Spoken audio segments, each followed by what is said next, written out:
One went missing. Hello everybody, welcome back to Screenstars. I'm here today to bring you my review for the 2008 found footage horror film, The Expedition. The film is written and directed by Nigel Hartwell, who also stars in the film, as well as Jessica Brandt, Anthony Cortez, Lana Hartwell, and Victoria Hartwell. So I'm guessing they kept quite a lot of this in the family. Right, okay. Well, this is, as I've mentioned, a found footage film. It says it's based on true events, but I think that's par for the course now for all found footage films. This film was made in 2008, but it's set in 2004, and it's the usual tale as a group of filmmakers, a documentary film crew, head into an asylum to shoot a documentary on Halloween night in 2004, and the usual thing.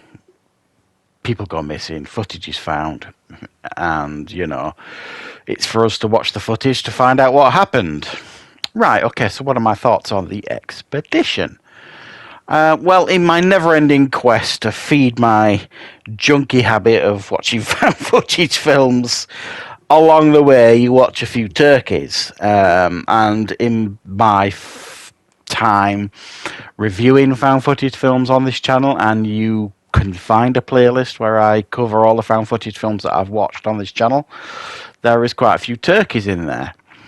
Well, I'm not sure I would describe this as a turkey.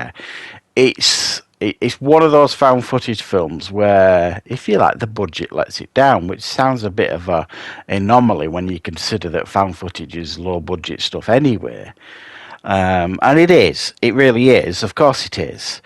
But the setup's fine. I mean, going into an asylum to film a documentary, I mean, it's a no-brainer. It's a found footage film that can work. And it also gives you an excuse for, the cameras to be rolling all the time. And what I did like about this film was at times when things started getting tense with the people in the building or outside the building or whatever, you did hear people saying to people, "Can you turn that camera off now? This is getting serious. We shouldn't be filming anymore." They don't turn the cameras off, but it is nice that they kind of acknowledge that, the fact that, why would you continue to film this when these things are happening? So, the setup's fine. They get to this asylum, they start filming. A couple of creepy things happen here and there, but nothing too major. Some cameras start fading out and weird noises, and people think they're hearing and seeing things and all that kind of stuff, but nothing too crazy to freak people out massively. And again, this isn't set over like one day. They kind of do a day's shooting. Like I say, a couple of creepy things happen here and there, and then they go back to a hotel and spend the night there chilling out and drinking beers and this, that and the other, and they go back to get more footage. And it's kind of when they go back when things escalate, sort of thing.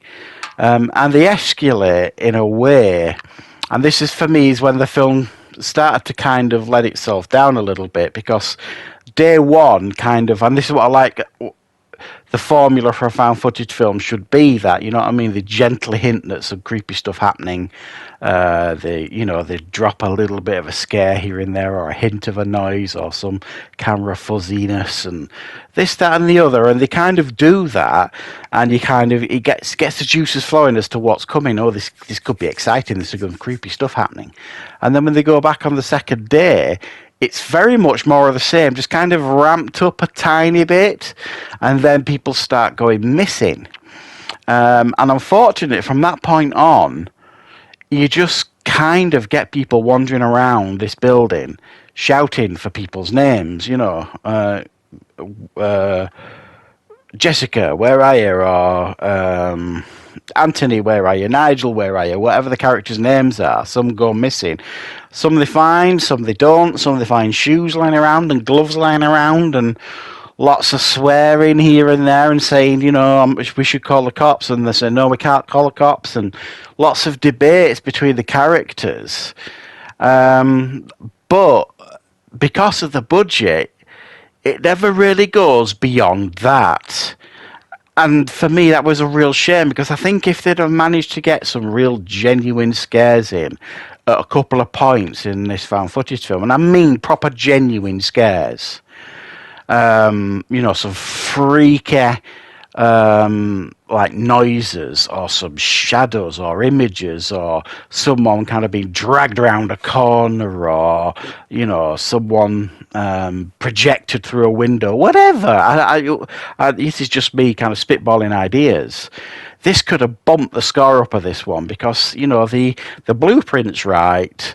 The found footage concept is right. They've ticked quite a few of the early boxes, but they just can't deliver on the final product in regards to.